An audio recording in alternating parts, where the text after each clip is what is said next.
Boa noite a todos, bem-vindos ao último debate desta sala no Global Forum Fronteiras da Saúde 2020, que em sua segunda edição foi realizado 100% online.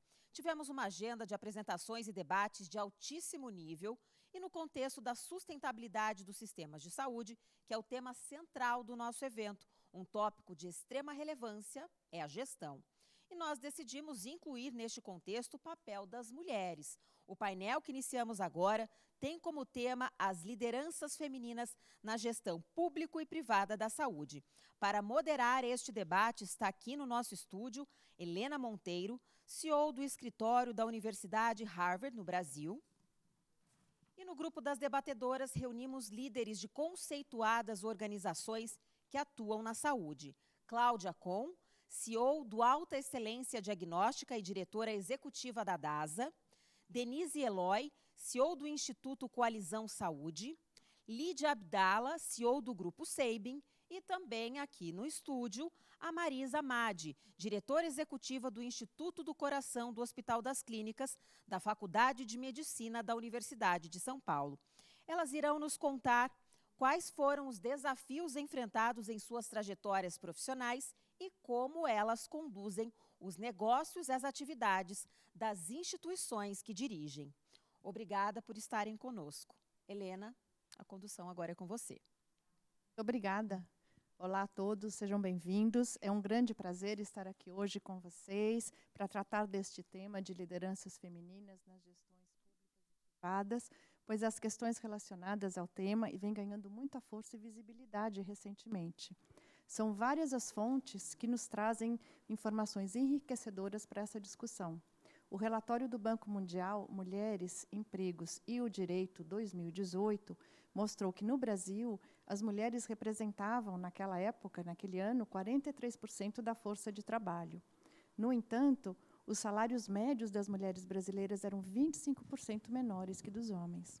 A pesquisa também mostrou que a participação feminina cai conforme o aumento de nível hierárquico. Isso significa que as mulheres estão ganhando espaço no mercado de trabalho, mas ainda são minoria nas posições de direção e gerência. Mais recentemente, o foco das discussões tem sido direcionado para o cenário econômico. Segundo a consultoria McKinsey, a maior participação da mulher no mercado de trabalho e em cargos diretivos tem o potencial de injetar até 12 trilhões de dólares no PIB global até 2025. Para o Brasil, o incremento seria de cerca de 410 bilhões de dólares. Ainda segundo a McKinsey, as empresas com mulheres em cargos de liderança têm 21% mais chances de apresentar um desempenho financeiro acima da média, além de maior engajamento das equipes e comprometimento com as responsabilidades individuais, com o social e o ambiental. E no cenário específico da saúde no Brasil, como que estamos? Como é este cenário? É isso que vamos discutir hoje. Foi com esse questionamento que o Global Forum Fronteiras da Saúde 2020 organizou esse painel, que reúne mulheres líderes admiradas e influentes do setor.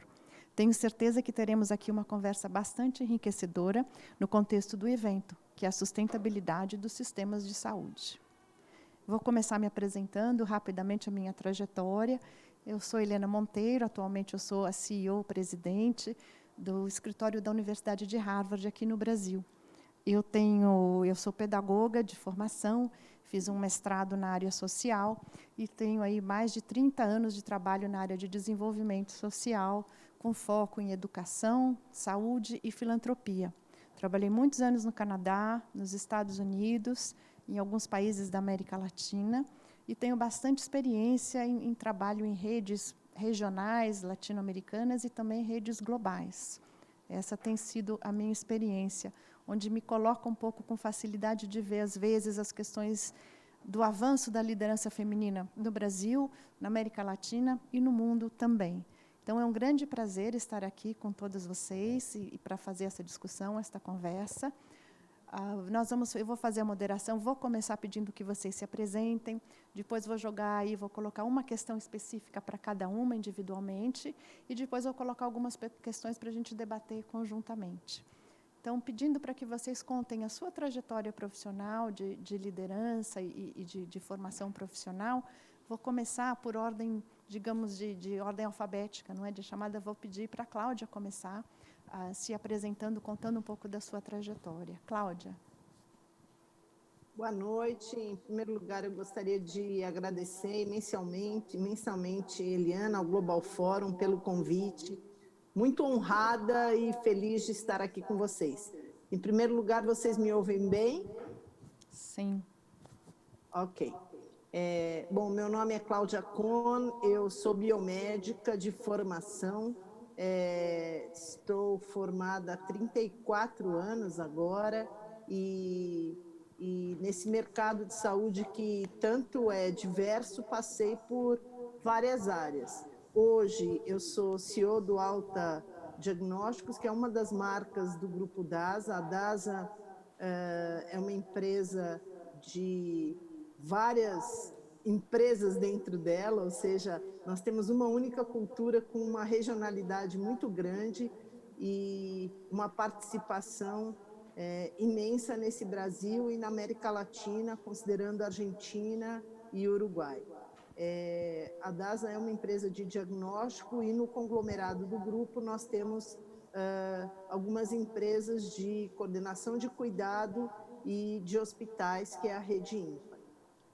Esse trabalho que nós fazemos na minha trajetória profissional é parte dela, porque eu saí da bancada do laboratório, ou seja, eu fui microbiologista por muito tempo e passei por instituições que muito me ensinaram, como Einstein, como o próprio Delboni, como a Cigna International, que é uma empresa de seguradora de planos de saúde. Então, essa trajetória por passar por vários elos da saúde me trouxe um aprendizado, coisa que a gente tem todos os dias, a cada dia aprendendo mais.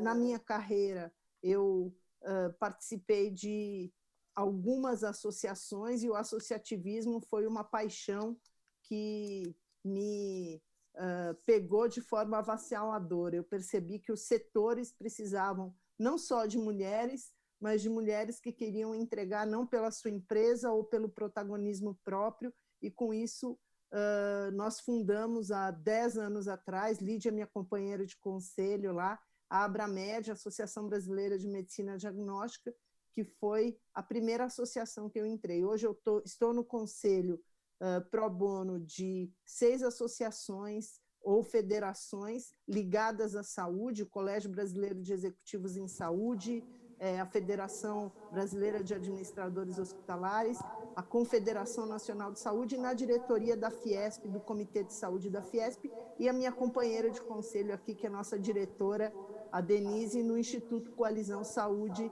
que muito me honra de estar lá dentro, que trabalha com toda a cadeia de saúde. Então, permear a cadeia toda de saúde, estar representando como mulher essas áreas, me permitiu também enveredar por um novo caminho de conselho de empresas, e me formei conselheira de administração no IBGC, e fui agraciada entre 800 candidatas, 40 escolhidas num programa de diversidade do IBGC, de conselho, o qual eu estou participando agora. Então, a minha intenção de estar aqui é contribuir com tudo que vocês quiserem e dizer que ser mulher, estar aqui e participar de toda a cadeia que eu participo me traz o orgulho de poder contribuir, realizar e formar pessoas para que no futuro a gente tenha cada vez mais mulheres no conselho, na liderança, e não só na liderança, onde as mulheres quiserem estar, eu tenho certeza que elas poderão estar. Muito obrigada, Cláudia, pela apresentação tão inspiradora. Vou pedir agora, vou convidar a Denise e Eloy que se apresente e contem um pouquinho para a gente da sua trajetória. Denise.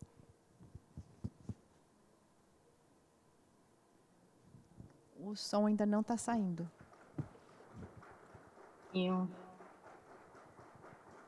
Boa noite a todos. Está me ouvindo bem? Sim. Está me ouvindo bem? Boa noite. Boa noite, Helena. Boa noite, Lídia, Cláudia, Marisa. É um prazer enorme estar aqui. Eu queria agradecer muitíssimo o convite, agradecer a Marlene, a Eliana pelo convite. É uma honra estar aqui com mulheres tão especiais e que eu admiro tanto. Eu tenho, na minha trajetória, enquanto, como na minha trajetória profissional, eu atuei inicialmente na área financeira, fui executiva do Banco do Brasil, onde atuei na área financeira 10 anos. Depois eu atuei numa operadora de saúde de autogestão no país, que é a CACI, a maior operadora. Então, eu tenho uma experiência na saúde suplementar, cerca de 24 anos. Também atuei como presidente da Unidas, que é a instituição que representa as operadoras de autogestão do país. Fui diretora de integração e fui presidente lá por 2 mandatos, né? Nessa trajetória, eu tive a oportunidade de ter um contato maior com o sistema público, quando fui membro titular do Conselho Nacional de Saúde, no Ministério da Saúde, e também fui membro titular da Câmara de Saúde Suplementar, na Agência Nacional de Saúde Suplementar. Tive também a honra de participar do Conselho da ONA, né, da Organização Nacional de Acreditação, e também atuo hoje como executiva no Instituto Coalizão Saúde, como Cláudia, que me antecedeu, comentou, né, atua aí congregando toda a cadeia produtiva de saúde e numa ação propositiva de propostas inovadoras para o setor. A minha trajetória, e aí já falando um pouco da qualidade feminina, né, por ser mulher, não foi uma trajetória fácil, né? Pelo meu sotaque, vocês já viram, além de mulher, eu sou nordestina, sou sertaneja, sou divorciada e tenho sotaque, né? Então, isso às vezes traz já uma série de estigmas por parte... E eu não falo só do setor, mas da sociedade. Acho que quando a gente discute aqui o espaço da mulher, é importante a gente ter essa consciência, mas ter também acreditar e ter a certeza de que já conquistamos muitos espaços, né? Tanto que aqui nós estamos com grandes lideranças femininas do setor, mas que também essa trajetória, pelos números e pelas informações que a Helena trouxe aí, não é só aqui no Brasil, mas no mundo, a gente tem um cenário ainda de dificuldade da inserção, não só em cargos de liderança, mas no mercado de saúde como um todo, ainda com diferenças e abismos sociais importantes. Então, estou assim na expectativa enorme da gente conduzir essa discussão aqui, conhecendo melhor esse cenário e contribuindo para, principalmente, com propostas de mudança desse cenário. Muito obrigada, Denise, já com uma apresentação tão sincera e já nos coloca algumas provocações para a discussão de hoje, não é? Vou me deixar para daqui a pouco, por enquanto eu vou pedir para a Lídia, então, se apresentar. Lídia, por favor. Boa noite a todos e todas. Obrigada pelo convite, obrigada Global Fórum, Fernanda em especial, e a todos os organizadores, Helena, Marisa, Cláudia, Denise, é um prazer estar aqui com vocês nessa noite para falar de um tema que é tão relevante, para falar de 2 temas que eu gosto muito, que é saúde e liderança feminina. Sou farmacêutica bioquímica de formação. Logo vocês vão perceber pelo meu sotaque, como diz Denise, que eu sou mineira, moro em Brasília, no Distrito Federal, há 21 anos, mas o meu sotaque continua o mesmo de mineiro. Me formei na Universidade Federal de Ouro Preto e me mudei para Brasília há 21 anos. Estou nesse setor de saúde, então, há quase 22 anos. Um setor que gosto muito, sempre gostei muito de trabalhar no setor de saúde, na área de medicina laboratorial.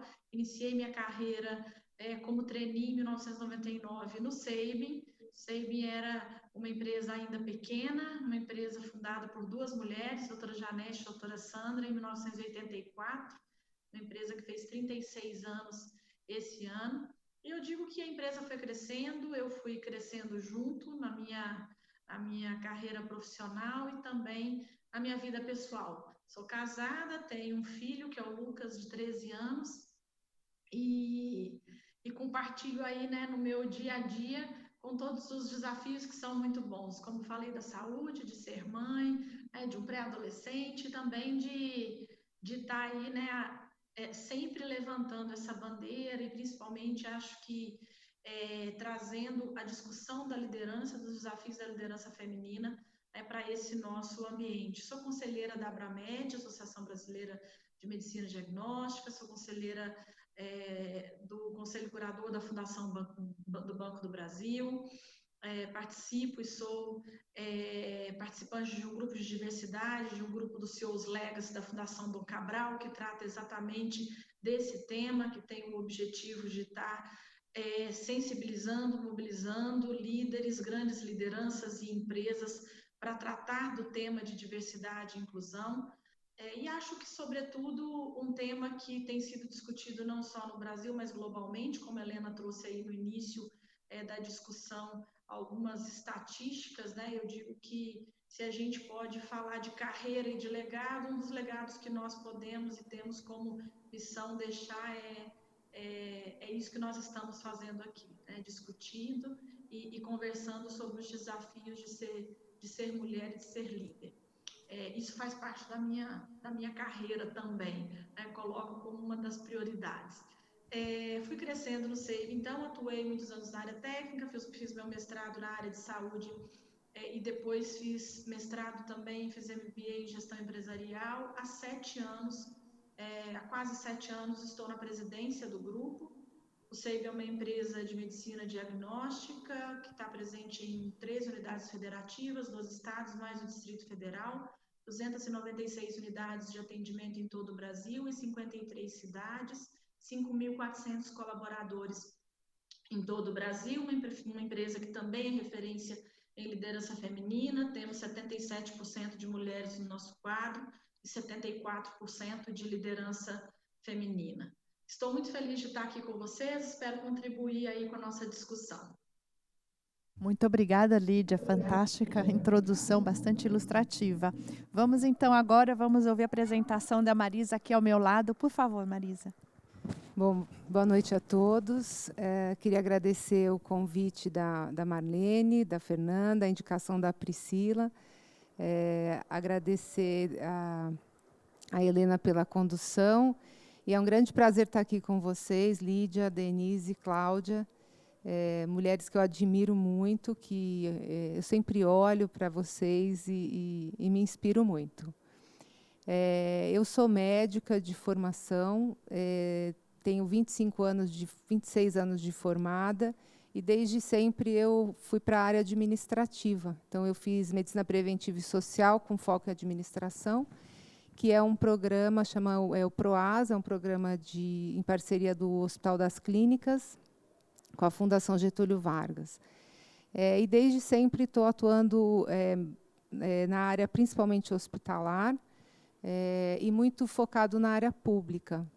E eu tive a oportunidade, nesses anos todos de carreira, de ter contato, né, de dentro do hospital, conseguir participar de projetos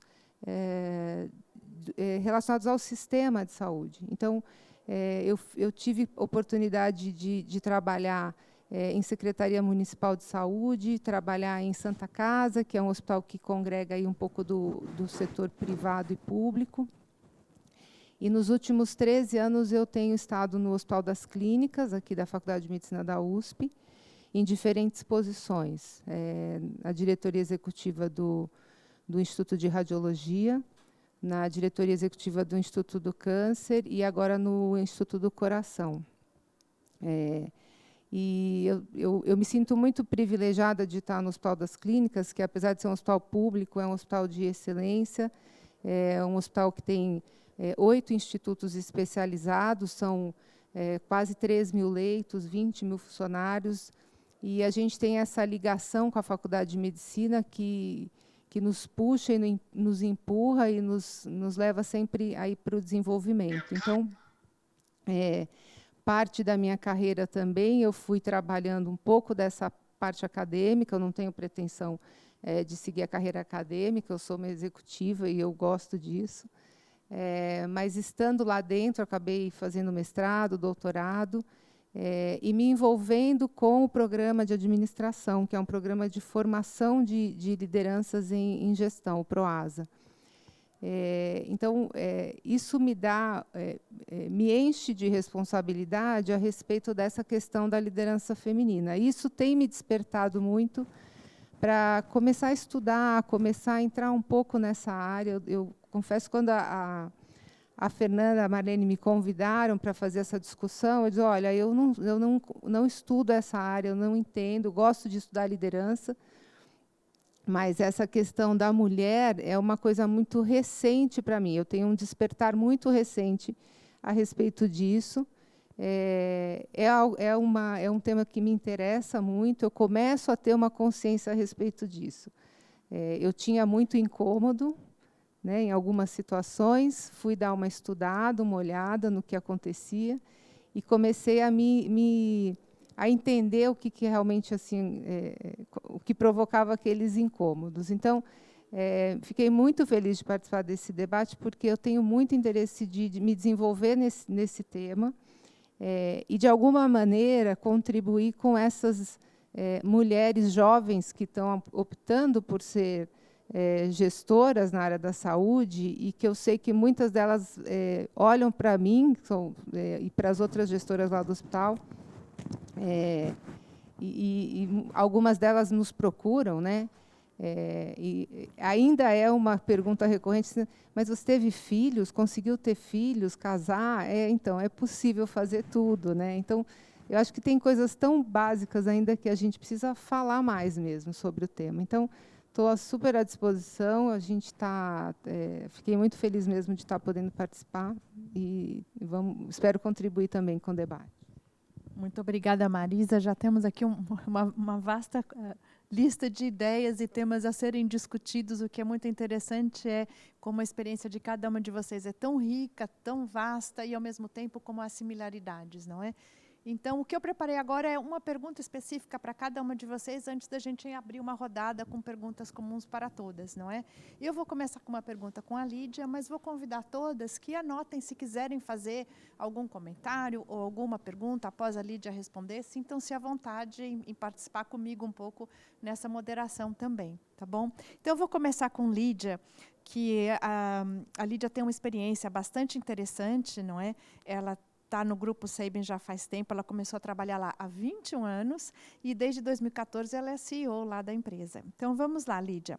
O Grupo Sabin foi criado em 1984 por 2 mulheres e tornou-se um dos 5 maiores do seu segmento, sem ter tido esse crescimento com abertura de capital. Conte para nós como esse DNA de empreendedorismo permeia a gestão na empresa. Bom, o que nós dizemos, né, muito dentro do Sabin é isso, é uma empresa de alma feminina, não tinha como não ser, né, uma empresa fundada por 2 mulheres, né, e que fundaram a empresa em 1984, em um momento em que o Brasil, né, fundada em Brasília, né, o Brasil saía aí da ditadura, era tudo muito novo para as mulheres empreenderem, né? E que tinham um sonho, que era de ter a sua empresa, o seu negócio. As 2 são farmacêuticas bioquímicas de formação também, e tinham um sonho de ter uma empresa que oferecesse o melhor serviço para o cliente.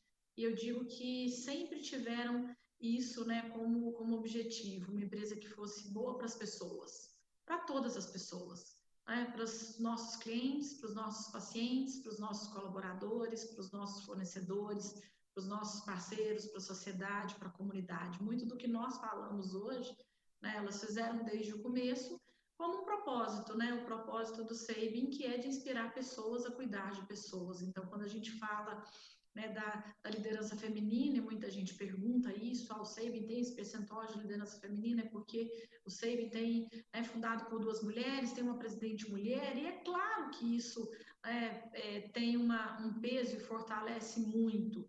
Mas, principalmente, eu acho que é a essência da empresa, do pensar, né, isso foi acontecendo naturalmente, genuinamente, principalmente pelas mulheres não terem barreiras, né? Um pouco disso que a Marisa citou, né? As mulheres não precisam, a gente não precisa escolher o momento de casar, de ter filho, ou de estudar, ou de fazer um MBA, ou de aceitar, né, entrar num processo seletivo para ter uma promoção na carreira. Isso nós sempre fizemos, isso foi acontecendo dentro do Saving ao longo das nossas carreiras como mulheres. Eu entrei no Saving em 99 e eu vim para Brasília, porque o meu marido hoje, que era noivo na época, né, formou e veio para Brasília antes de mim, e eu vim para Brasília exatamente sem conhecer ninguém, né, mas vim porque ele estava aqui e na minha profissão eu entendi que seria mais fácil, inclusive, de conseguir uma colocação no mercado. Entrei no Saving e eu digo que eu nunca tive que pensar em optar, né? Não, eu não posso ter filho, porque agora eu quero estudar, eu quero fazer meu mestrado, eu quero ter uma promoção, então eu tenho que deixar minha vida pessoal de lado para assumir outras coisas. Na realidade, as escolhas fazem parte da nossa vida. E eu acho que o que a gente não pode, né, como mulher, é nunca, e como todos os profissionais, nunca olhar para trás e se arrepender das nossas escolhas. Então, eu acho que tudo que a gente faz, independente do momento que seja feito, tem que ser feito sempre com o propósito de entender que é o melhor para mim naquele momento e que eu vou estar fazendo e me entregando totalmente àquele projeto. E o projeto pode ser, sim, uma promoção, pode ser, sim, um MBA, pode ser um estudo, pode ser um casamento, pode ser um filho. E eu acho que é um pouco disso que a gente vai inspirando, né, ao longo da nossa trajetória em todos os nossos profissionais. E principalmente, não só mostrando que não há barreiras, né, que os obstáculos eles existem, fazem parte da vida, né, os desafios fazem parte da nossa vida sempre, não só para a carreira, mas para outras coisas também, mas entendendo que tudo na vida precisa de muita dedicação, de muito trabalho, de muito estudo, de muito foco, né, e de muito propósito. O que nós falamos aqui é o propósito de vida nosso, pessoal, tem que estar muito alinhado com o propósito da empresa, com o propósito da organização, com o propósito do que você escolhe para fazer, né, do que você escolhe para trabalhar. Quando de fato a gente tem um propósito alinhado ao que nós estamos fazendo, isso vai de fato acontecendo, né, de forma natural, genuína, isso vai trazendo, né, resultados para a empresa. O que nós dizemos dentro do SEIB, quando a gente fala hoje, né, de diversidade, inclusão, a importância da visão plural, da pluralidade dentro da empresa, eu digo que hoje nós temos muitos termos, né, e muito do que a gente pode estar estruturando e falando para dentro da empresa. Mas antes de tudo, isso tem que ser genuíno, isso tem que estar na essência. E aí sim entra o papel de nós líderes, né, de inspirar, de influenciar. Eu digo sempre isso, né, aí para os meus colegas presidentes, outras empresas que muitas vezes buscam tanto benchmark, né, com a gente, querem conversar como o Saving consegue ter, de fato, né, esse propósito desenvolvendo, né, tantas pessoas independente de gênero, de raça, de orientação sexual e ter toda essa diversidade e inclusão e as pessoas de fato se sentirem incluídas, né? Porque eu acho que essa é a grande questão, de fato as pessoas terem a sua identidade, saberem que aqui elas podem ser o que elas quiserem ser, independente das suas escolhas na vida pessoal, independente do seu gênero, independente de raça. E o que eu digo sempre para todo mundo isso tem que estar na nossa agenda principal como líder. Seja o dono da empresa, a alta liderança, isso tem que estar como indicador, sim, isso tem que estar como objetivo estratégico para a empresa. Por quê? Ele tem que estar lá nos nossos KPIs principais. Eu tenho indicador de meta de crescimento, de faturamento, de receita, de EBITDA, de NPS, satisfação de cliente. Tem que estar lá o indicador, sim, de diversidade e inclusão, de participação, né, de todas as pessoas, também na liderança das empresas. Só assim vai evoluir. Agora, isso só acontece se de fato a gente tiver o compromisso, né, da alta liderança da empresa para toda a organização. É isso que nós fazemos aqui dentro. Nós fazemos, como eu disse, genuinamente, como eu disse, está na essência do Saving, mas a gente continua, né? Sim, periodicamente, o tempo todo, nós compramos outras empresas que vêm com outras culturas, né, com outras visões, e o que a gente faz na hora que a gente está, né, trazendo essas empresas para o grupo, também disseminando a nossa cultura organizacional, porque no final do dia, quando a gente fala de cultura organizacional são as pessoas que fazem a cultura da empresa. Quando a gente fala de diversidade e inclusão, antes de falar, né, de indicadores, de número de presença em liderança feminina ou raça, né, e outras questões, nós estamos falando de respeito, de justiça, né, de equidade, das pessoas de fato se sentirem respeitadas, sentirem que elas são ouvidas e principalmente sentirem que elas podem ser o que elas são da forma que são. Isso não irá interferir, né, na carreira dela dentro da empresa. Elas terão as mesmas oportunidades. A mulher tem que perceber claramente, nitidamente, de que ela sim, né, pode engravidar, pode escolher o momento dela ser mãe, que se naquele momento tiver, né, um processo seletivo, tiver uma oportunidade para um projeto novo, ela vai ter oportunidade sim de participar. Né, o fato dela estar grávida, o fato dela ter o bebê, né, o fato dela ter acabado de casar, isso não interfere, né, isso não interfere na decisão do RH, do líder, da empresa de estar dando as mesmas oportunidades.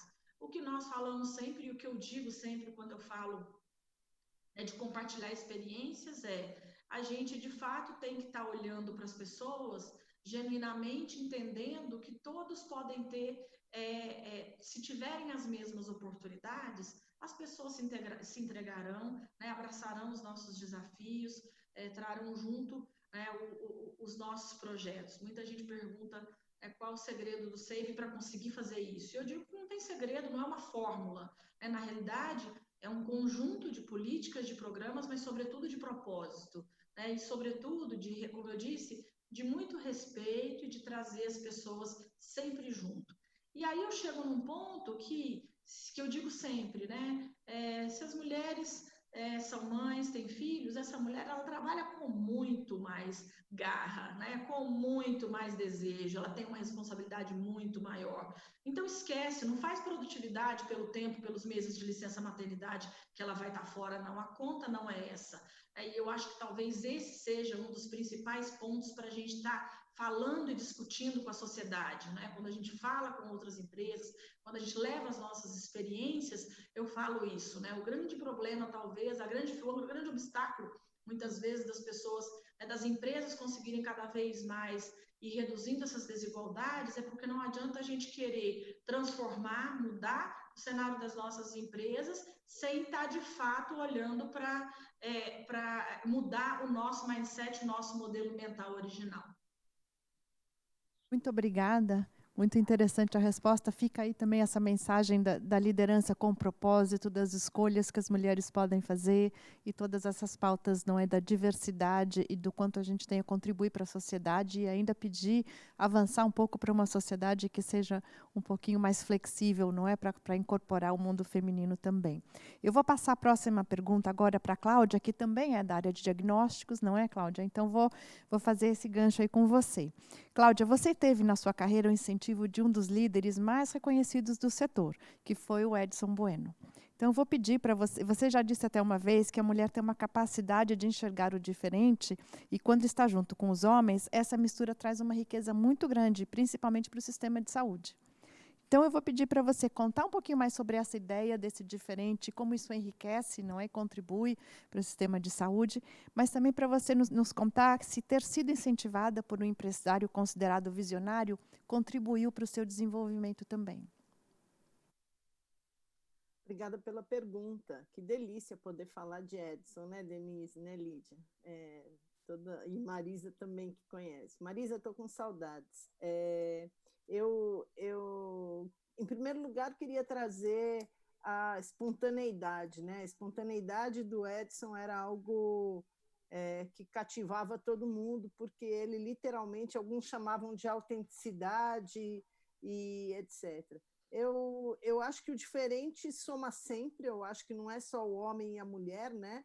Hoje, quando a gente olha na diversidade, o LGBTQ+, a gente percebe que é a pessoa, é o profissional, não é o homem ou a mulher. Mas quando a gente considera aí o gênero, o homem e a mulher, eu acho que a mistura é muito gostosa. Eu acho que a mistura é muito especial. Porque pensam efetivamente, outro dia eu estava vendo alguns estudos de anatomia do cérebro e algumas teorias, que um é formado longitudinalmente, o outro não. E eu acho que não é o que importa é o que a gente traz em conjunto. E eu acho que sim, eu acho que o diferente soma muito. Eu tive, na minha carreira, talvez as minhas colegas aqui tiveram a mesma coisa, um pouco diferente do que a gente já vê hoje. Eu tinha sempre a minha presença junto com vários outros homens. E imagino Denise, como falou, nordestina, com sotaque, agregando mais um ingrediente nesse caldeirão, o como isso pode influenciar. Mas eu queria, antes de trazer o Edson, quando a Lídia fala de propósito, trazer uma coisa que eu acho que é importante, é o que a gente carrega com a gente individualmente. Meu pai e minha mãe sempre me ensinaram que se eu tivesse cabeça e coração, o resto vinha comigo. E eu trago isso comigo a vida inteira. De criança, adolescente, eles vieram judeus fugidos da Segunda Guerra e também perderam tudo.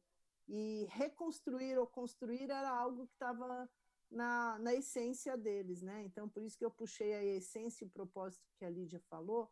E eu acho que na minha carreira eu tive não só o Edson, mas eu tive desde o início grandes líderes. E eu acho que quando a gente se inspira em pessoas é muito importante, mas a gente também tem que ter uma confiança própria. A gente tem que ter um acreditar interno, mesmo que a gente não tenha o conhecimento ou a capacidade ainda. Eu acho que as duas coisas somadas, sim, garantem o incentivo de um líder visionário como o Edson. E aí eu vou chegar no Edson. O Edson, antes de tudo, era um sonhador, uma delícia de líder, porque ele apertava quem tinha que apertar, vivia tendo ideias, era criativo, e eu tenho um prazer enorme hoje de trabalhar com o Pedro Bueno, que é filho dele e que é o controlador, ele e a doutora Dulce, que são os controladores, ela médica, ele economista.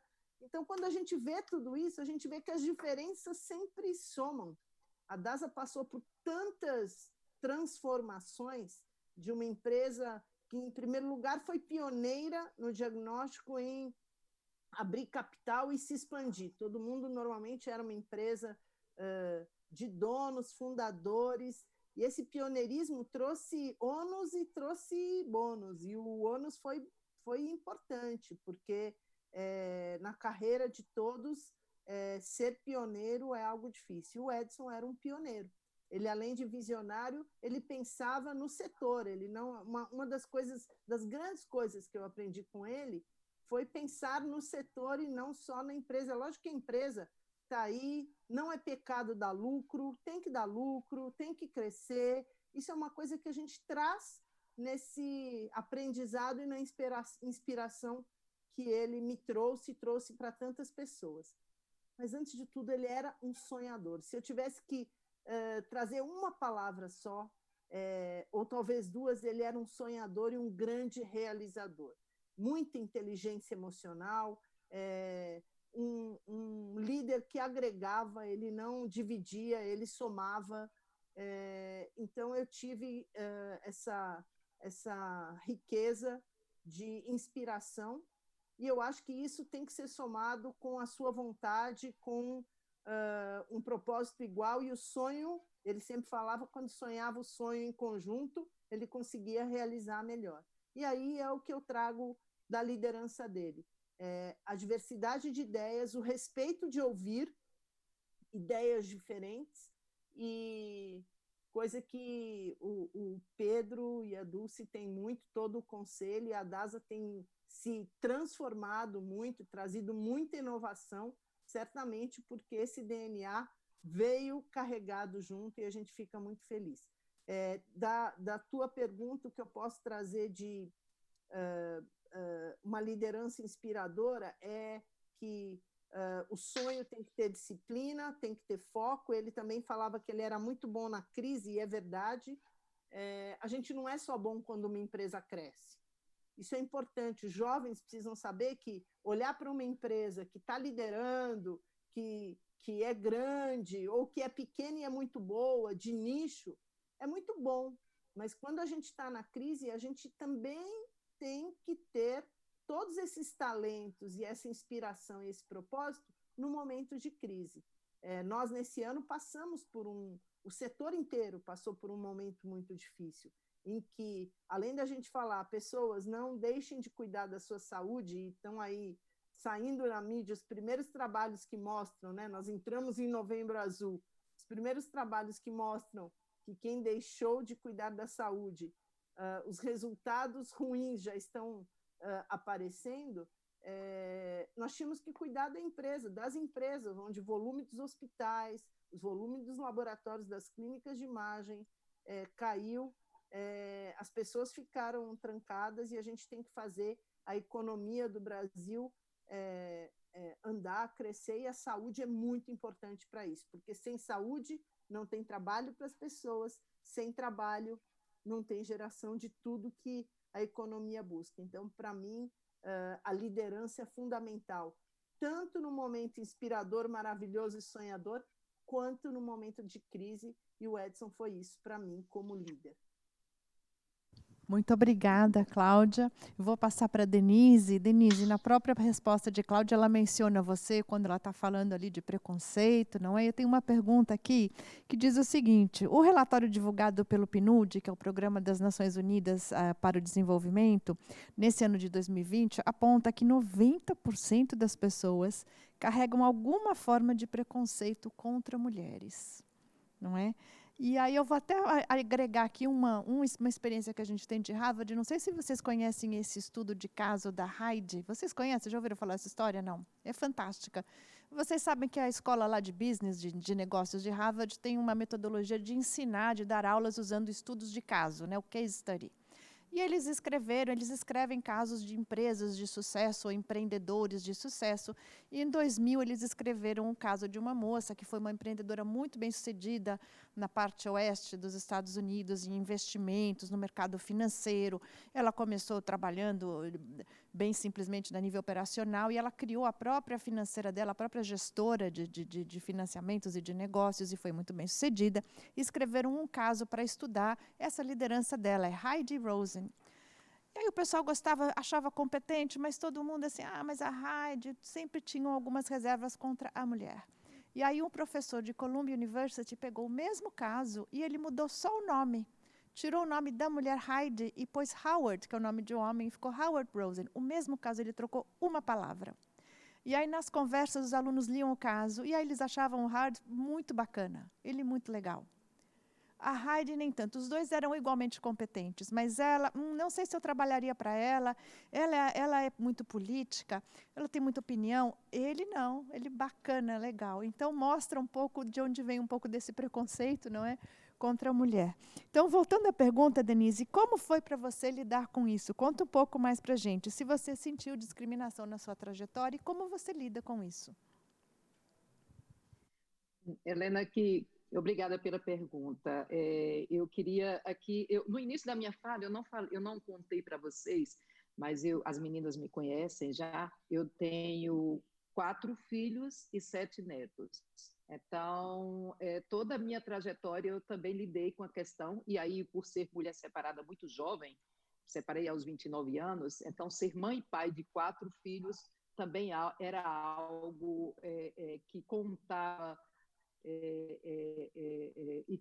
e era questionada em relação a algumas matérias. E dentre esses 4 filhos, eu tenho 3 filhas. E aí, Helena, esses dados que você traz e esse questionamento que você faz, me faz refletir também sobre o mundo que a gente está construindo para essas mulheres jovens, né? E principalmente aquelas que... E aí a gente está dando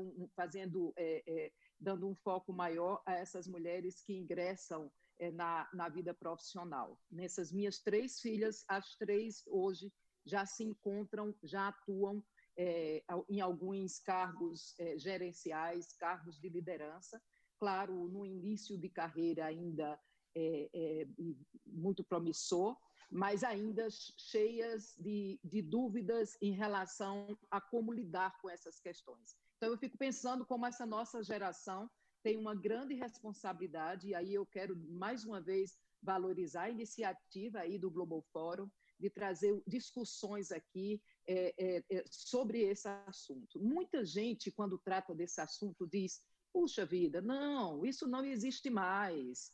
Hoje o mundo está mudado, e, na verdade, a gente que está no dia a dia, a gente que atua diretamente nesse mercado, a gente sabe que, na realidade, apesar da gente já ter avançado bastante, a gente ainda tem um cenário muito desafiador para o feminino, né? Eu falei na minha primeira abordagem que eu atuei no Banco do Brasil, a área financeira, e principalmente na época em que eu entrei no banco, na década de 80, era uma década que a gente ainda tinha muito preconceito contra a mulher. Então, o fato de eu ter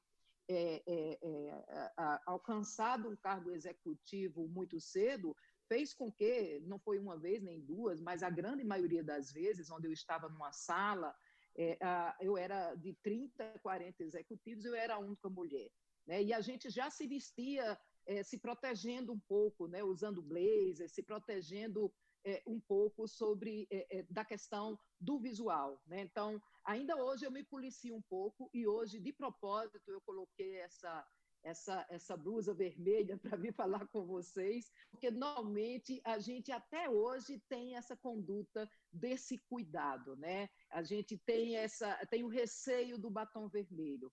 Hoje, no Instituto Coalizão Saúde, nós só temos 2 mulheres, eu e a Cláudia Kohn, e aí eu estou falando da governança, né? E a Lídia chegando. Mas eu digo, Cláudia e Lídia, eu preciso de mais batom no Instituto Coalizão Saúde, apesar da gente lidar lá com homens muito visionários e que têm uma visão e têm uma postura bastante moderna, enfim, e bastante amadurecida em relação a essa matéria. Então, quando você traz um exemplo onde essa mesma iniciativa é tratado por a simples mudança de um nome masculino traz uma oportunidade de desculpa, acho que caiu um pouquinho. A simples mudança do nome masculino traz uma oportunidade de mudança de postura. Isso a gente vive no dia a dia das empresas. Infelizmente, a gente ainda tem essa interpretação de que a mulher está ali para assistir, para auxiliar, né? Então, claro que quando a gente tem, como eu disse, avançado bastante, mas quando a gente fala no mundo da saúde, esse estudo que você citou, fala que 70% dos profissionais de saúde são mulheres. No entanto, quando a gente vai para cargos de lideranças, cargos executivos, esse número ele é muito menor, né? Muito menos expressivo. A questão do reconhecimento do valor da mulher ainda passa por uma mudança de cultura na sociedade. E aí eu queria falar um pouco sobre essa necessidade de políticas públicas, mudança de cultura. São importantes movimentos como esse que a Lídia citou, que participa, são importantes movimentos que trazem esse novo papel da mulher na sociedade. Mas eu acho que, acima de tudo, é importante que a gente se articule e que as mulheres façam essa transformação, contribuindo na formulação de políticas públicas para as mulheres. As políticas públicas hoje são muito construídas pelos homens. Para isso, basta que a gente olhe lá para o Congresso Nacional e olhe qual é o percentual e a representatividade que nós temos lá. Apesar das leis exigirem o percentual mínimo, a gente ainda vê uma representação muito tímida no Congresso Nacional. E essas leis são feitas por homens e para homens. Então, acho que engajar hoje o feminino, essas forças e essas organizações, como a Lídia citou, que participa, enfim, grupos, e até mulheres que são executivas, mas que não estão à frente desses movimentos, mas têm na sua experiência algo para oferecer, que a gente articule esses recursos e que construamos políticas públicas feitas por mulheres, para mulheres. Então, eu acho que você combater combater situações pontuais ou combater o preconceito,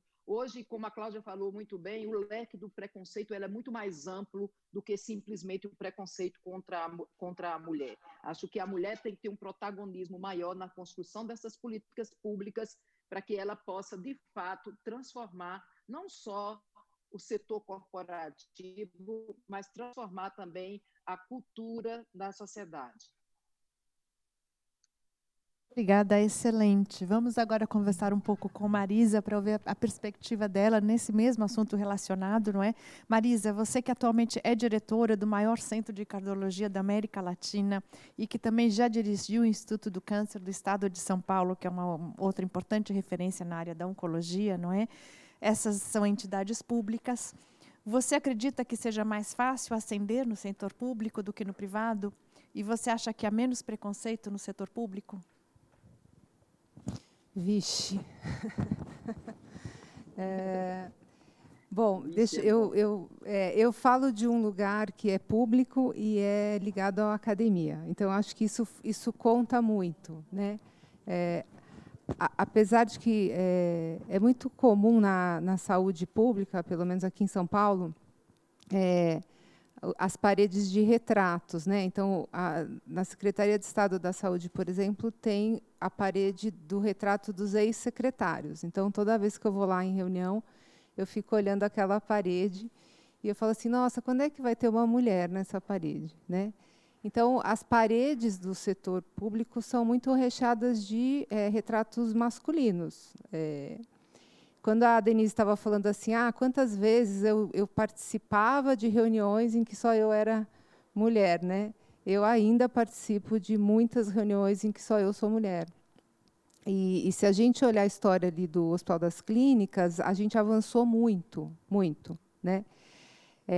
Então, eu remeto um pouco a essa história da academia, porque as escolas médicas e as escolas na área da saúde, elas são muito tradicionais, né? Elas são muito hierarquizadas, muito tradicionais. Então, acho que tem um tempo mais demorado mesmo para elas avançarem em alguns sentidos, né? Se você vai no próprio prédio da Faculdade de Medicina, ela é cheia de simbolismos masculinos, né? Então, a sala da congregação é uma sala que tem uma pintura assim lá no fundo, que é um retrato dos homens que construíram aquela faculdade. Então, tudo remete muito ao masculino. Muita madeira, muito verde. Então, assim, se você faz um olhar, eu comecei a fazer um pouco esse olhar crítico quando eu estou por lá e tal, e de fato é isso. Demora um pouco mais.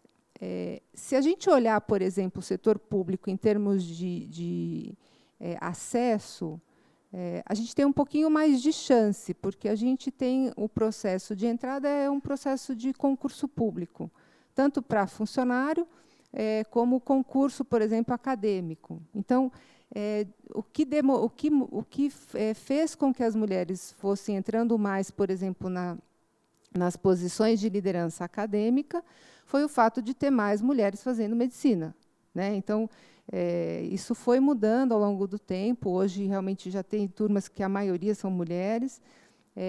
E aí a gente já tem muitas professoras titulares, né, que não era uma coisa tão comum. Quer dizer, professor titular é o cargo máximo, né, é o nível máximo de liderança na academia.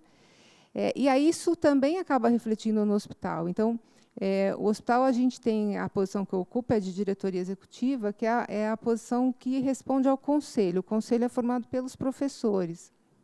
Então, os conselhos já têm mulheres, sim, tem as professoras, né? E as diretoras executivas agora, então eu falo que a gente avançou, porque hoje nós somos maioria, né? São 8 institutos, nós já somos em 5 diretoras executivas. Os 3 maiores institutos são diretoras mulheres. Então, a gente vê, isso tem o quê? Nos últimos 15 anos do hospital, né? Então, para vocês terem uma ideia, então, e aí eu quero mencionar aqui uma pessoa que foi uma das pessoas, um dos professores que foi muito responsável por isso, que todas conhecem, que é o professor Giovanni Serri. foi na direção dele, da Faculdade de Medicina, e do INRAD, né? O INRAD, que é o instituto que ele dirige, né, no Conselho, foi o primeiro instituto a ter uma mulher como diretora executiva.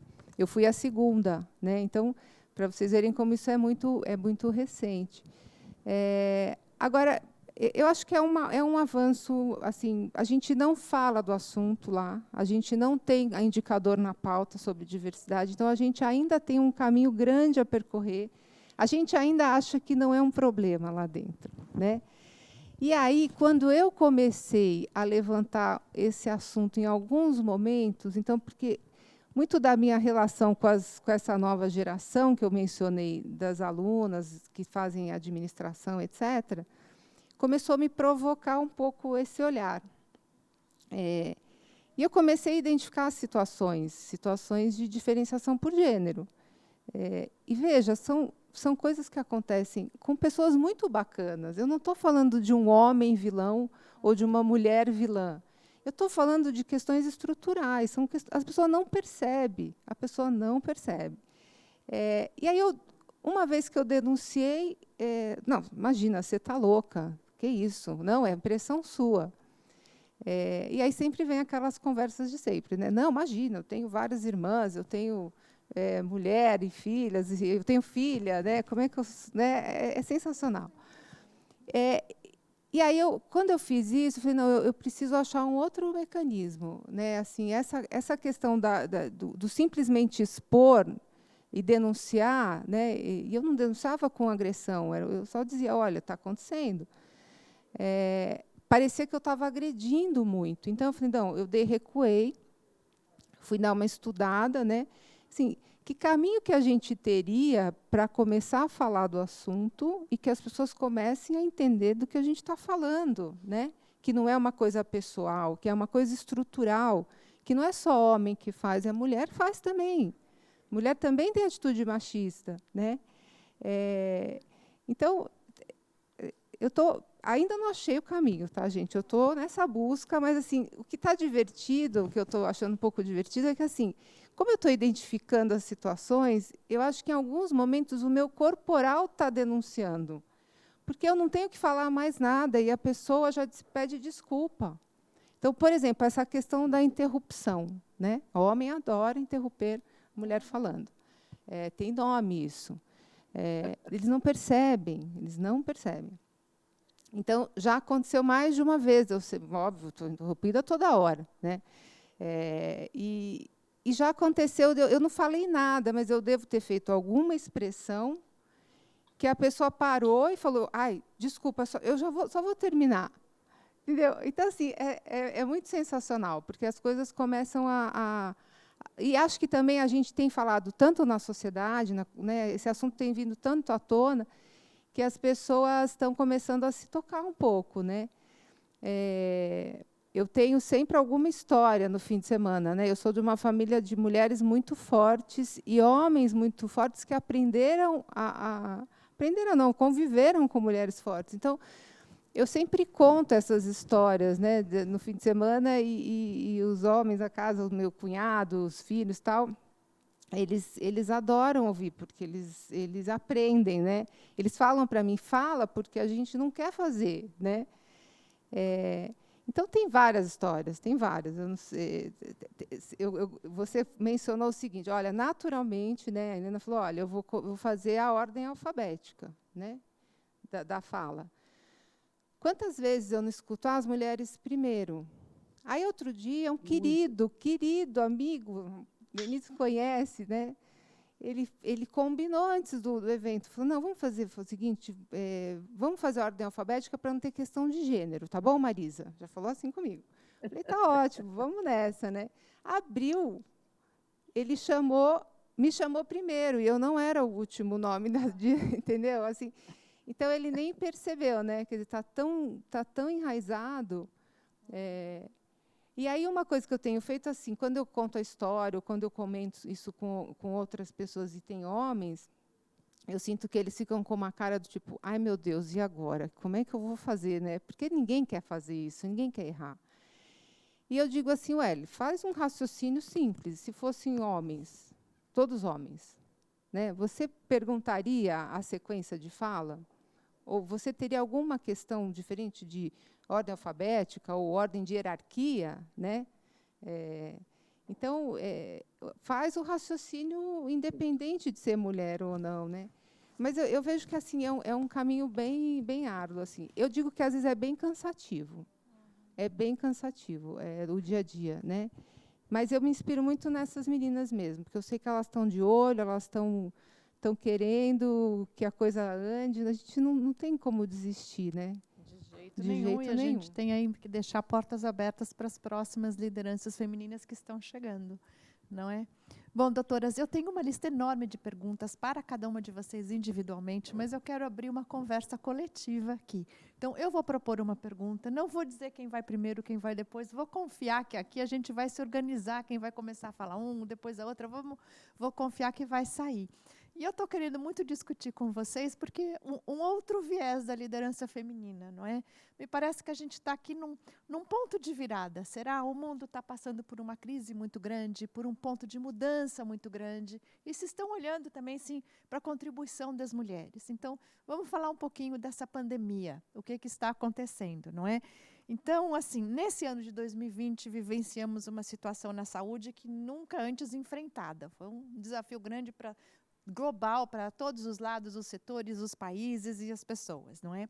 A gestão de crise tornou-se uma necessidade primordial no mundo todo. E vimos que alguns países liderados por mulheres tiveram uma melhor resposta. Eu quero ouvir de vocês o que é que vocês acham. Existe um componente da liderança feminina, da mulher, que é melhor para a gestão de crises ou não? E eu sim, se sim, por quê? Não é? As mulheres fazem uma contribuição maior. Vocês veem realmente que tem alguma relação com o fato de que as mulheres, pela sua característica, essa essencial de olhar o outro, cuidar o outro, que isso a prepara para um olhar mais integrado, mais integral, para cuidar numa gestão de uma pandemia ou de uma crise no setor de saúde ou no setor político, como diretor ou gerente ou presidente, não é, de um país ou de uma grande empresa. Então, queria colocar essa colocação para vocês verem como é que vocês respondem. Marisa, gostaria de começar, já que você foi a última, e depois vejo aí quem que vai apontar a mão para ver quem é a próxima. Tá bom, posso começar sim. A gente teve lá no Hospital das Clínicas uma experiência muito, acho que como todo mundo, né, uma experiência muito singular, né, com essa pandemia. E lá foi bem interessante, porque o Comitê Central de Crise do hospital foi liderado pela diretora clínica, ela é a primeira diretora clínica do Hospital das Clínicas da história, a professora Heloísa Bonfá.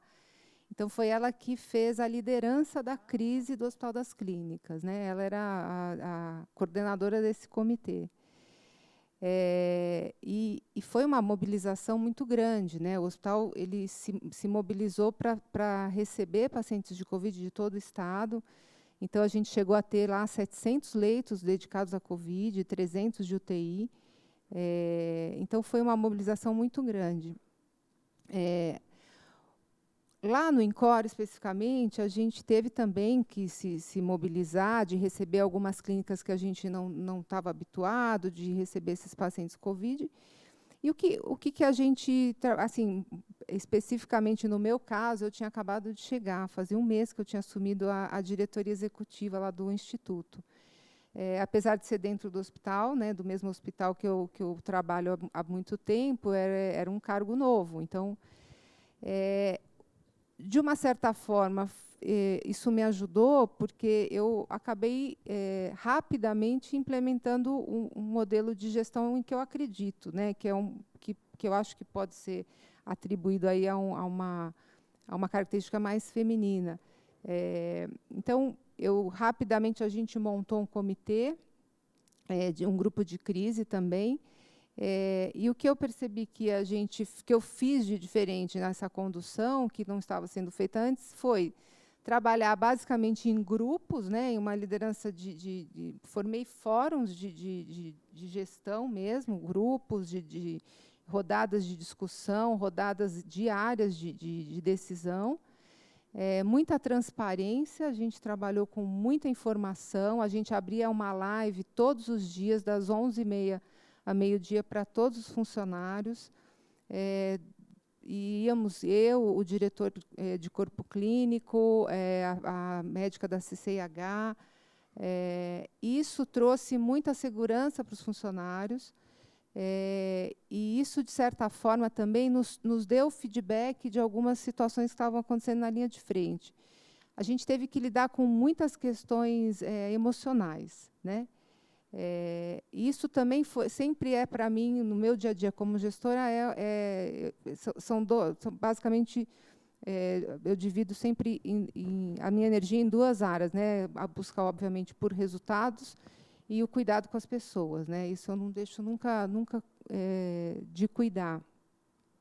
Então, a gente introduziu nessa live, por exemplo, lá para maio, né, quando foi o pico da pandemia, todo mundo muito estressado, a gente percebeu que as lideranças não estavam sabendo lidar com o emocional do grupo. Então, a gente trouxe o pessoal da psiquiatria, que estava fazendo um trabalho de apoio às lideranças, para falar um pouco de como lidar com a crise, como lidar com catástrofe. Então, e introduzir muito a questão de indicadores, né? Então, engajar as pessoas no que estava acontecendo e qual era a nossa missão dentro daquele plano, né? Que era um plano muito grande dentro do hospital.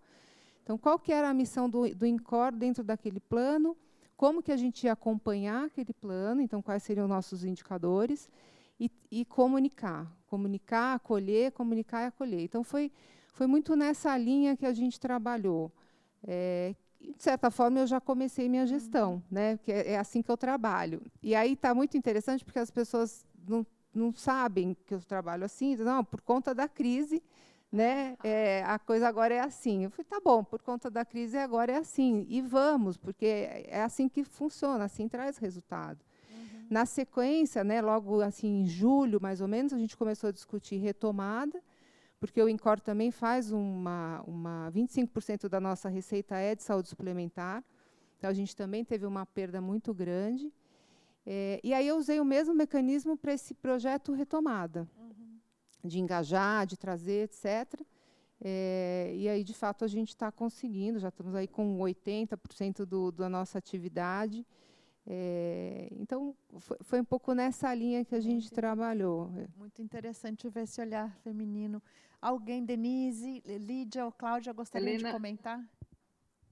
Helena, eu gostaria de fazer um comentário. Quando você aborda sobre essa questão das lideranças globais, onde a gente tem resultados diferentes, onde as mulheres estão à frente, eu penso que não é porque essas líderes sejam melhores ou piores do que as lideranças masculinas.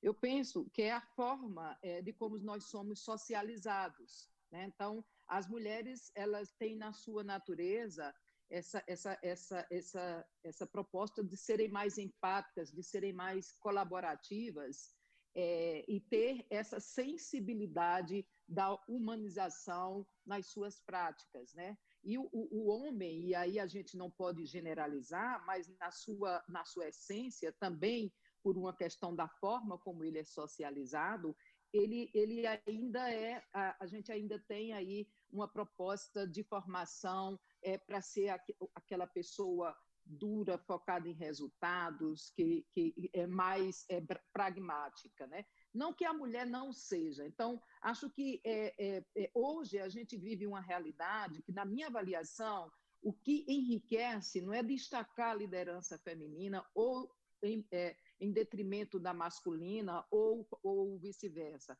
Acho que o enriquecimento está justamente na gente trabalhar para que essa diversidade ela seja complementar e que a gente tenha os melhores resultados. Então, acho que essa experiência de você ter comitês, de você ter conselhos, de você ter grupo de líderes com essa diversidade, né, com olhares com líderes masculinos, com líderes homens e mulheres, isso traz uma visão melhor, uma pluralidade melhor do resultado. Então, acho que no que se refere a essa questão da crise sanitária, a gente teve aí alguns exemplos de homens e de mulheres que se destacaram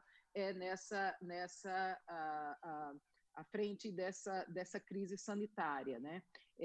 Aqui em São Paulo, eu destaco muito a participação de uma pessoa que é uma amiga comum nossa, que hoje está num cargo político, a Patrícia Ellen, que, embora seja secretária de Desenvolvimento Econômico, ela trouxe a discussão, ela abraçou junto com a Secretaria de Saúde essa discussão das soluções para a crise, fazendo essa soma de saúde mais economia. E aqui no Instituto Coalizão Saúde, nós podemos, e aí com o apoio, inclusive, dessas mulheres que estão aqui conosco, né, todas nos apoiaram, estruturando protocolos de segurança, colaborando com o governo no sentido de estruturar esses protocolos de forma com que a gente pudesse cuidar da crise sanitária e também estruturar as empresas, estruturar as instituições, as organizações, para que elas pudessem também manterem-se vivas. Então, acho que essa visão é mais plural, né? Essa questão da sensibilidade feminina, da empatia, do espírito de colaboração, é muito positiva quando a gente está de frente aí com crises como esta, né? Mas destaco que, na minha visão, eu ainda sou por essa pluralidade, pela participação, visando com essa visão de diversidade. Com certeza, muito relevante, muito importante. Lídia, você está pronta para falar? Sim, concordo aí, né, com o que Denise falou com relação a essa questão da liderança, né, das lideranças femininas aí à frente de países que tiveram um bom resultado frente à pandemia. Acho também que a riqueza está na diversidade, na complementaridade de competências, de habilidades, de personalidades. A gente fala muito isso, né? No SEIBIN a gente faz isso, tem áreas aqui que muitas vezes o processo seletivo é sim para homem, porque aquela área só tem mulher e precisa de homem para garantir a diversidade de fato, né? A inclusão de fato, porque a riqueza está, né, de fato em você ter visões diferentes, opiniões diferentes, né, personalidades diferentes. É isso que traz a riqueza para o ambiente dos negócios.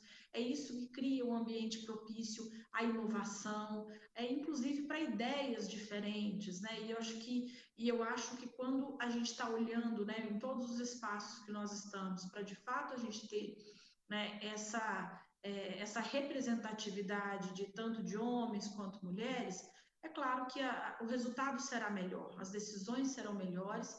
Por quê? Porque nós teremos provavelmente decisões mais assertivas, já que nós temos não só, né, uma visão sempre direcionada. Mas acho ainda que quando a gente fala de mulheres, né, em alta liderança, você citou aí, né, líderes, né, a maior autoridade do país sendo mulheres, a gente tem ainda uma desigualdade absurda, porque somos pouquíssimas, né? E aqui eu volto ao relato da Marisa, quando a Marisa falou, né, na pergunta anterior, e eu fiquei refletindo muito ali, porque o relato da Marisa, quando ela fala, né, de toda a questão estrutural, ela é o que nós vivemos hoje ainda, né? No setor de saúde, e esse não é, claro, uma característica do setor de saúde, essa é uma questão global, uma questão do Brasil, de pouquíssimas mulheres, e aí eu estou falando principalmente quando a gente fala de presidentes, de CEOs, né, o cargo principal, o principal executivo das empresas. Isso no mundo e no Brasil, se a gente pegar todos os segmentos, a participação de mulheres é de 3% a 4%, no máximo 5%. E a gente vai para o setor de saúde, o que eu citei, né, o indicador do SEIBIN, da gente ter 77% de mulheres no quadro, isso é na grande maioria dos serviços de saúde. A grande maioria dos serviços de saúde tem sim 60%, 70%, 80% de mulheres. Na hora que a gente vai para a liderança, isso chega lá em 20%, 30%, 40%. Se a gente olhar o principal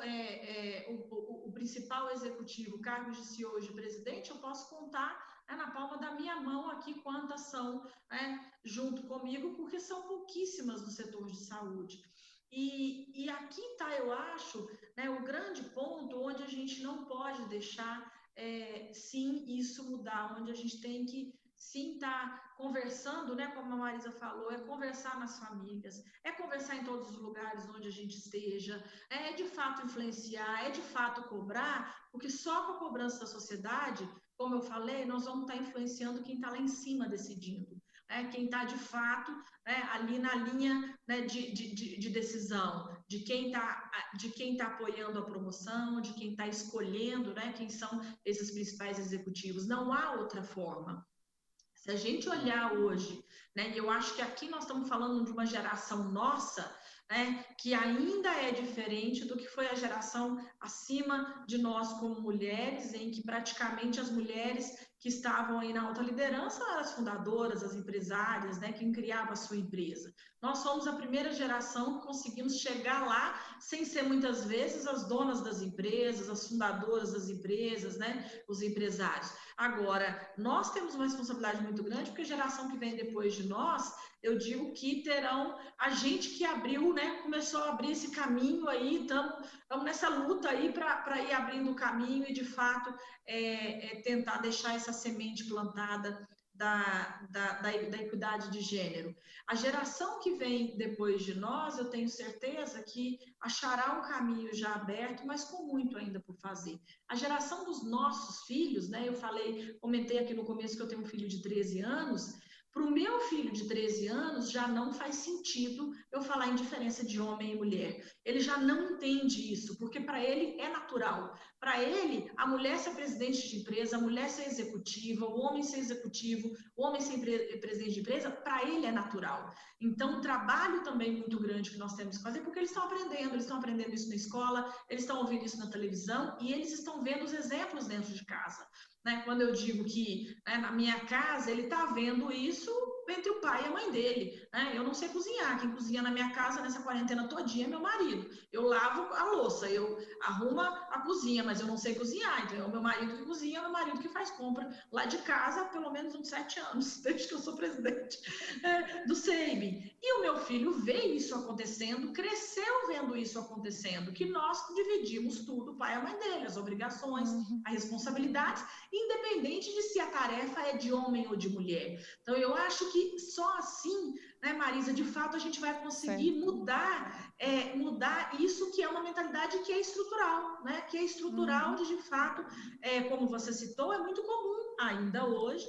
Eu participo de grupos de CEOs, eu participo de reuniões de presidentes com 40, 50 CEOs em que eu sou a única mulher. Isso é muito comum, né? E aí, falando não só do setor de saúde, mas de todos os outros setores, quanto tempo a gente vai conseguir mudar isso? A gente tem o mesmo desafio, a mesma questão com representatividade quando a gente vai para os conselhos das empresas, né? E eu acho que a gente está conseguindo, de fato, mudar essa pergunta aí que a Marisa também deixou, né? Isso não é um problema? Sim, isso é um problema. E isso tem que ser mudado. Eu acho que essa é a importância, né, da nossa discussão aqui e principalmente do que a gente vai deixar para as próximas gerações. Agora, quando a gente fala de competências, e aí, claro, com as competências das mulheres, a gente tem muitas coisas que eu tenho certeza que impactam aí no resultado efetivo, né, do que a gente viu aí nessa pandemia, que são as lideranças das mulheres, que é a capacidade, sim, de ter velocidade de decisão, né, sim, de tomar risco, mas tomar risco calculado, e sim da humanização, da sensibilidade, da intuição, né? Que os homens, de fato, eles têm naturalmente isso também, né? Uma autoestima muito alta e muitas vezes tomam decisão sem também buscar outras opiniões. A gestão participativa, isso é muito das mulheres, né? A multifuncionalidade. E eu acho que isso tem, de fato, um resultado efetivo no que a gente vê aí nessas lideranças femininas. Muito obrigada. Excelente. Cláudia, e você, qual é o seu comentário sobre a liderança feminina nessa época de pandemia? Eu vou tentar agregar. Primeiro, eu queria colocar uma pimenta nesse caldeirão. A Lídia falou sobre cozinhar. Eu queria que todo mundo pensasse o que acontece se um homem levar seu filho para comprar um presente para um amiguinho numa loja de presente de criança e esse filho olhar um fogão, porque ele assiste programa dos mini chefs, esse filho olhar um fogão de brinquedo e falar: pai, eu quero isso aqui, o que vai acontecer hoje? se o pai pega essa criança e leva para um departamento onde tem motoca, onde tem carrinho e etc., ou se ele for com a mãe e fizer a mesma coisa, o que vai acontecer na reação da mãe. Então, eu acho que as mulheres têm uma capacidade, uma sensibilidade de enxergar de uma forma diferente, e mesmo uma mulher de uma geração mais velha, ela pode ter isso como uma reação inicial, mas ela vai tentar entender o porquê que o filho quis ver o fogão e não o carrinho e a motoca. Talvez ele tenha um talento que ela não enxergou. Isso eu acho que é uma tendência. A gente tem que fazer as lojas pensarem que isso não é departamento de menino ou de menina, de brinquedo de menino ou de brinquedo de menina. Então, quando a gente fala em cozinhar, em lavar, em passar, você imagina um molequinho querer alguma coisa ligada a cozinhar, lavar e passar, que tantas meninas são acostumadas a se direcionar dentro de uma loja de brinquedo. Eu queria trazer essa pimenta porque a gente não pensa nisso no dia a dia quando a gente entra nessa loja e vê dessa forma.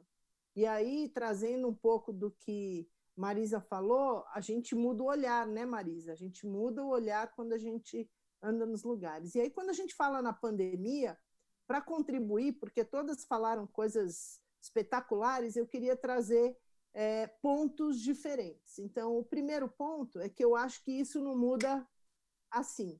Eu acho que isso é uma crescente.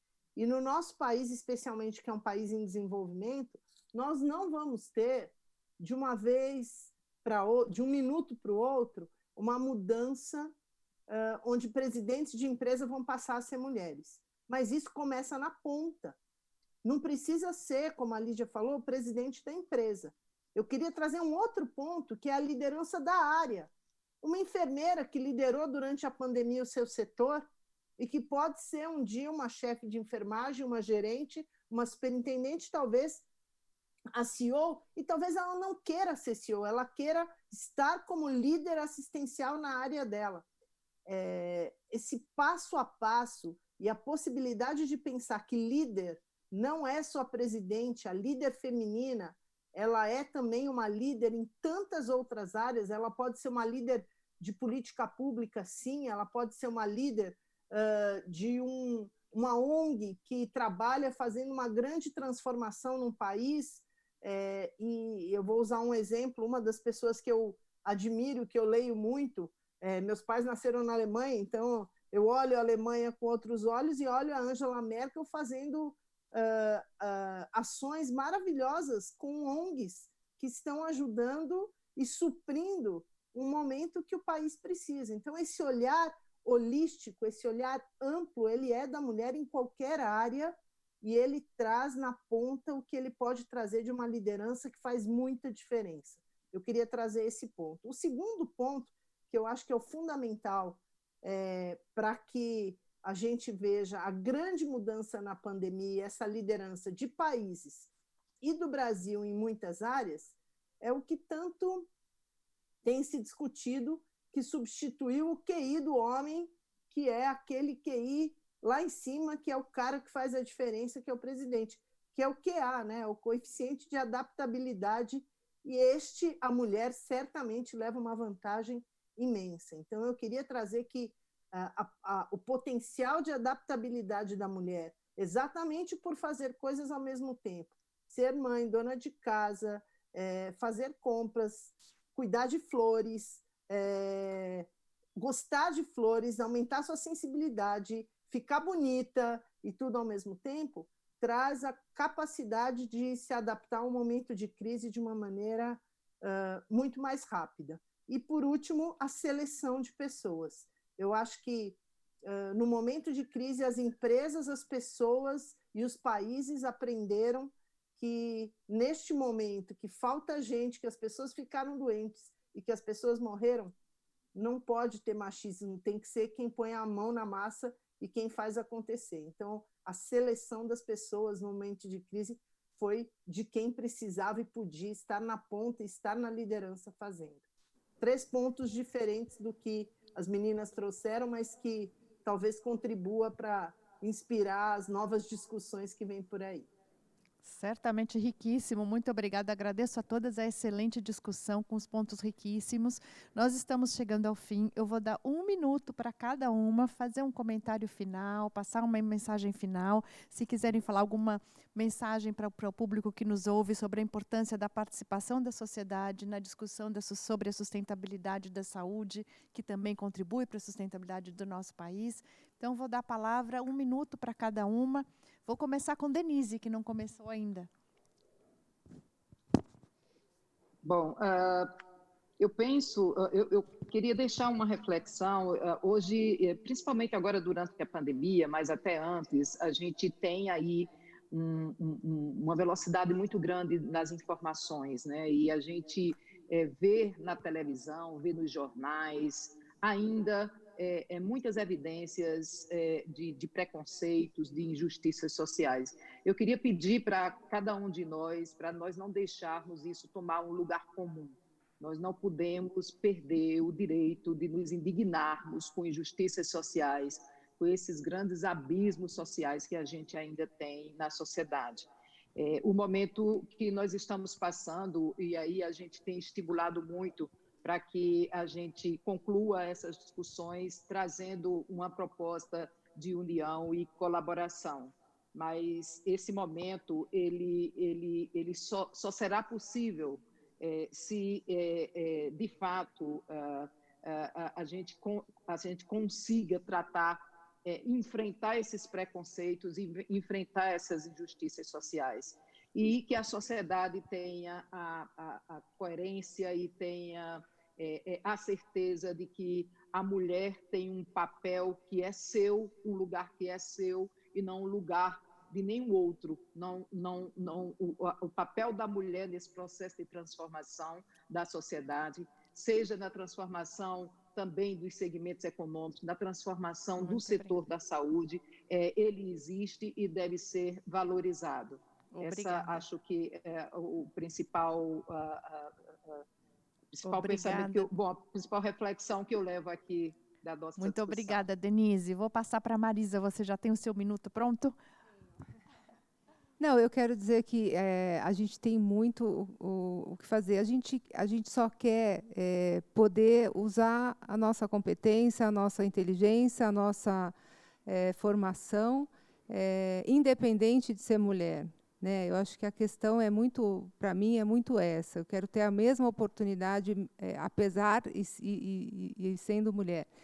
E a mensagem que eu deixo é que eu vejo muitas mulheres desistindo no caminho, né? Ou nem tentando, ou desistindo. Então, a mensagem que eu deixo é essa: é cansativo, não é fácil, a gente precisa passar por engolir uns sapões, às vezes, mas a gente não... Eu vou cansar, mas eu não vou desistir, não. E eu acho que a gente precisa se ajudar mais a não desistir. Acho que tirar esse preconceito, né, de que quem fala sobre isso é feminista, não raspa o pelo e tal, né? Quer dizer, não, esse é um assunto da sociedade, é um assunto de todo mundo e não é um assunto só de mulher, é um assunto de homens e mulheres. Então, essa é a mensagem: não desistam, não desistamos. Muito obrigada. Cláudia, seu 1 minuto para nós. Bom, como nós temos só 2, eu vou, em primeiro lugar, agradecer. Foi uma honra estar aqui com essas mulheres maravilhosas e com você tão certeira e assertiva nas perguntas. E eu queria trazer três questões que eu acho que são fundamentais. A primeira é que a mulher tem que continuar a sonhar e fazer, e realizar. Eu acho que essa talvez seja, independente da função, do cargo, deve ser sempre uma inspiração, seja a área que ela estiver. Na saúde, especificamente, que é tão fragmentada, departamentalizada, eu queria trazer a importância da saúde para o Brasil e para o mundo, e a importância dos elos que unem a saúde, que as mulheres saibam e consigam trazer menos concorrência, menos ego e mais colaboração. Obrigada e honrada. Muito obrigada. Lídia. Bom, obrigada pela oportunidade. Eu acho que o que eu deixo aqui de mensagem final, que eu já falei, né, muito, eu acho que é a importância da discussão, sim, do tema, né, da gente estar conversando, da gente estar falando, refletindo, mas principalmente da gente estar influenciando, né, influenciando de forma positiva, de novo, não trazendo muitas vezes a discussão, né, para competição. Eu acho que cada vez mais a gente vive um momento de mundo, de sociedade, onde a gente tem que pensar em colaboração, em cooperação. Acho que um dos grandes legados da pandemia é esse. Então, vamos trazer esse legado da pandemia também, né, para esse tema de diversidade e inclusão, que é tão importante, tão urgente na nossa sociedade. Né? E vamos trabalhar com colaboração, cooperação, sim, trazer os homens para a mesa de discussão, ainda são eles que estão, né, nas principais cadeiras e lugares de decisão. Então, eles têm que estar junto conosco, entendendo que não é feminismo, não é chatice, não, é um tema que é importante e relevante para a sociedade. Muito obrigada, agradeço a todas, doutoras, pelo tempo de vocês, pela sua generosidade em compartilhar seu tão escasso tempo e conhecimento conosco de uma maneira tão franca, rica e aberta. Muito obrigada. Obrigada. Agradecemos as nossas convidadas pelo debate inspirador e por terem disponibilizado suas agendas para o Global Fórum Fronteiras da Saúde. E com esse painel encerramos em grande estilo o terceiro dia de evento da segunda edição do Global Fórum Fronteiras da Saúde. Amanhã temos mais programação inédita e exclusiva. A sessão pipoca foi desenhada para que vocês possam escolher o assunto e o horário em que desejam assistir ao conteúdo. É com muito orgulho que divido com vocês que o Global Fórum Fronteiras da Saúde recebeu 3.000 inscrições e tivemos 2.600 pessoas conectadas online. A programação da edição 2020 contou com 56 convidados nacionais e 4 internacionais. Quem não pôde assistir ao vivo a nossa programação, as gravações estarão disponíveis a partir de amanhã por uma semana no site oficial do evento www.globalforumsaude.com.br. Tenham todos uma ótima noite e um excelente final de semana.